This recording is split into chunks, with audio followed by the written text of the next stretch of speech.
minor key. Let me tell you what, Israel's in a minor key today on the 9th of Av, Tisha B'Av. And my name's Chaim the Galilean, and I'm coming at you from the Sea of Galilee and my home here, and I want to talk to you about embracing the sadness. It's the saddest day on the Jewish calendar, and also our country is completely being torn apart by political adversaries and protests on both sides. You turn on the news and it's enough to make you cry. And so the 9th of Av, but yet there's a hope here. I'm amazed to see how many people, Christians, lovers of Israel from around the world, are standing with the Jewish people around the world in our time of sadness. Why is it so sad? I'm sure you know the 9th of Av is the most saddest day, the most tragic, filled with tragedies in the whole calendar. I mean, think of so many tragedies that happened. I mean, back when the spies brought a bad report, and you remember we were stuck in the desert? Instead of making Aliyah, stuck in the desert for 40 years because of the bad report of the spies. The sin of the golden calf, that happened at the beginning of the 3-week period called Ben Hamitzarim, dire straits. 3 weeks. People don't shave during those 3 weeks. They're already getting ready for this sad day, building up since the remembrance of the golden calf. But on 9th of Av is when the spies gave a bad report. And then other things happen. You remember the first temple, Nebuchadnezzar destroys our first temple, Nebuchadnezzar. And then we're kicked out into Babylon, and Daniel's by the Kibar River in Babylon. It's Iraq area, and it's time to embrace the sadness. But I'm again excited that people around the world are embracing this sadness and talking about these things with us on 27 hours of prayer vigil, which has been just phenomenal. But then not only did that happen on the 9th of Av, the second temple also destroyed on the 9th of Av, by this time by the Romans, by Emperor Titus. And then, of course, after that, on the 9th of Av, the Temple Mount raised, the temple, just like Yeshua said, every stone thrown down, also on the 9th of Av. It's a minor key. And that's not it. I mean, people are amazed when they figure out how many things happened, how many tragedies. You zoom forward and look at being kicked out of England. King Edward I, he wanted to fund his overseas war campaign. Parliament says, we'll give you the money if you exile the Jews from England. Similar thing happened in Spain. Queen Isabella, King Ferdinand, exiling the Jewish people. And then, of course, you have Columbus sailing the oceans blue in 1492 after the Spanish church decided to torture the Jew. It's called the Inquisition. But the 9th of Av is when that expelling happened. Same thing from Rome, from Italy. Same thing. Guess what else? The Crusades also started on the 9th. I mean, he gave the edict, and it officially was all approved, which ended up in the death of thousands and thousands and thousands of Jewish people here in this land. People think of Crusades, they think, oh no, is some swordsman going to come in here and kill us all? That was on the 9th of Av as well. And there's more. The events leading up to the First World War, the events leading up to the Second World War, the final events. Oh, Treblinka camp, where the most Jewish people died outside of Auschwitz was. The first trains came into it on the 9th of Av. Well, before that, the final solution was approved. Remember the Wannsee Conference? And you got all these guys trying to kill 25 million Jewish people. They only got to 6 million, but their attempt was to kill 25 million Jewish people. That's what I believe the number was. And then they approved that plan on the 9th of Av. Today, but back in the day. And it continues. Remember Desert Storm, Operation Enduring Freedom? So with Saddam Hussein, the thing fell apart before the 90s, in 89, at this meeting in Kuwait. And they said, we're not standing with Israel. We stand against Israel. And then one thing led to another. Saddam died. But they tried to gas us with mustard gases. There are so many things that happen on the 9th of Av that bring a sad note to our hearts. And I'm so glad when I say I'm amazed, I'm astounded that people are standing with us. And we're reading Lamentations. We're reading Lamentations together online, the book of Eicha online. And I think of these tragedies, and I think that, how can there be hope? Both our temples destroyed, exile. But you know what? The pattern is, yes, there's God's righteous plan, and yes, there's rebellion to that plan, and then there's retribution. Okay, that's judgment, but then there's redemption.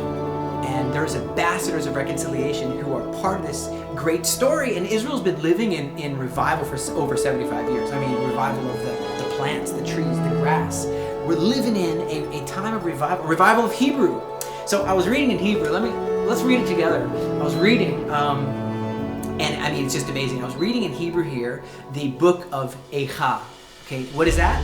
Lamentations, right? And I'm reading this, and let's quickly turn to that in Hebrew, and I'll read it in Hebrew for you. Let's go Eicha 5 verse 21. So Hashivenu Adonai Elecha Venashuva Chadesh Yameinu Kekedem. What is that in English? Well, that's Lamentations 5 verse 21. Turn us to you, unto thee, O Lord, our God, and we will be fully returned. You know, renew our days as of old. And I think of the synagogues, and you've got this people sitting on the floor. I was saying, people weeping. Also reading the book of Job, embracing the sadness, and feeling on our own a lot of the times. And so when we're reading these Lamentations and we come on this verse and it says, return to us, like our iniquity is past, you know what it says in Isaiah? She's paid twice. Both our temples have been destroyed. Israel has paid double for her sins. And it's time for the restoration, time for the kingdom to be restored to Israel. And so I want to just sing that song though in Hebrew, which is return us to you, O God, and we will be fully returned, fully restored. So that's, let me see if I can, so in the synagogue, it's being, they don't have music in the synagogue, so it's being sung, it's in the Etz Chaim, tree of life, it's in there, it's in a lot of different prayers, but this is a song that, I think it's Shlomo Karlebach came up with, I think so.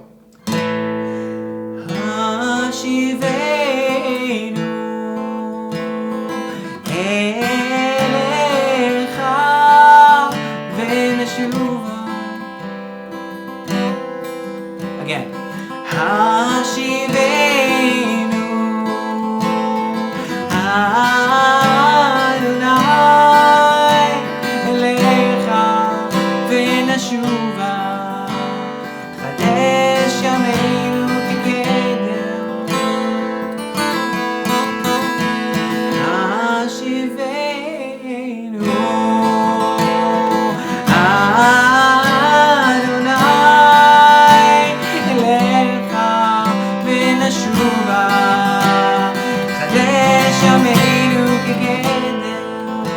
Chadesh means return, restore. Chadesh, Chadesh, Chadesh, Chadesh Yameinu. As in the days of old, huh? Chadesh, Chadesh, Chadesh, Chadesh Yameinu.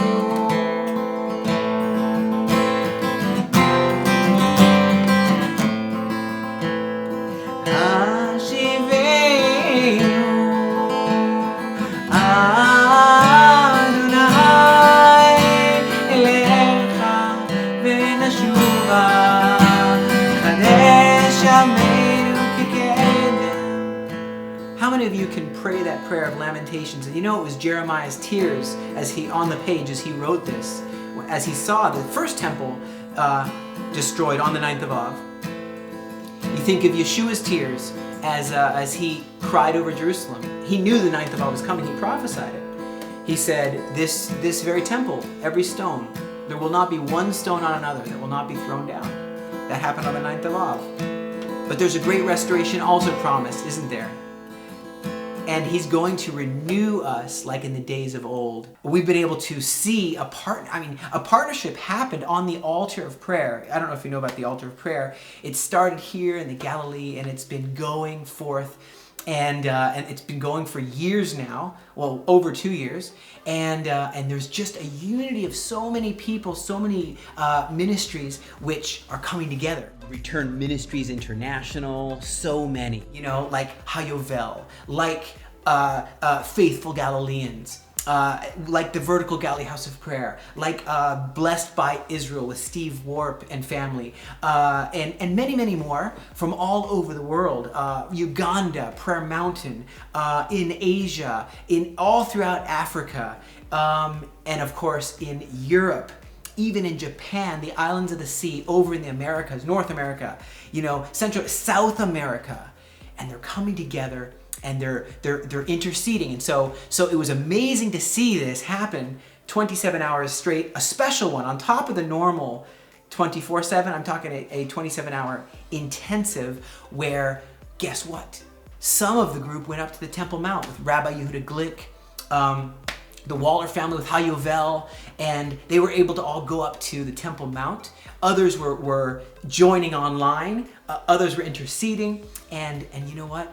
All they were there to do is it's called the Nation's 9th of Av. Really, such a blessing of Al Karns, born straight out of the Spirit of God. And it's phenomenal because they came with the spirit of Isaiah 40 verse 1. And please look at that. The word is comfort. Yes, comfort you, my people, Israel. And that's the spirit they come with. They're not coming to bring all kinds of, there's enough opposition. And there's been years of enmity, animosity, and because those nations did do those things to us. But now there's a time of forgiveness and a time of joy and a time of building. I love how, Rashi once wrote. He said, yes, it's a time to mourn. Yes, it's a time to fast. But he said, hey, it could also be a time to build. And he quotes, on the 9th of Av, he writes about Amos chapter 9, verse 11, which says that the tabernacle of David will be restored. God will restore the breaches thereof, and he will rebuild it as in days of old. Chadesh Yamenu Kekedem. The tabernacle of David, the spirit of the tabernacle of David as well, is coming back. It's here already. And so we just invite you to join in with us and join with us online, but join with us physically. Come to Vertical Galilee House of Prayer. Join the faithful Galileans. Come and serve. Be part of the adventure. Be part of the story. Hey, be a friend to Israel in this time. It's just getting darker. The days are getting darker out there. If a president of the United States has to put out a decree, do not injure Jewish people on the street, that's a bad sign. I mean, thank God he did that. But why did he have to do that? And he did. And here's the thing. College campuses are war scenes. And other countries, let me tell you what, they're pointing missiles this direction. And as Israel's going through such a time of great division, almost looks like how it was when the kingdom was divided in the time of after King David under Solomon's children. And so I believe that we don't want that to happen. We don't want there to be any more animosity between brethren. That's called sinat chinam. We want there to be ahavat chinam, which is just unconditional love. In summary, I want to leave you with this thought in Zechariah chapter 7 and 8. I don't know if you've read that and seen that the 9th of Av, Tisha B'Av, is in there in Zechariah 8. Zechariah 7 talks about this scattering and this dispersion, but Zechariah 8, it says, hey, I'm going to bring you back. You're going to dwell in Jerusalem. He says, God will dwell in Jerusalem. And he says there'll be the old men with canes, children playing in the streets. It's going to be a beautiful time. And it goes down to verse 19. And you have this moment where he says the fasts of the 4th, the fast of the 5th, that's the 9th of Av, this sad day, and even the fast of the 7th and the 10th. He says it will be turned. It'll be turned to a momentous joy. And that is on its way. So look forward with hope. Stand in these prophecies. Let's comfort and let's look forward to a time of great rejoicing.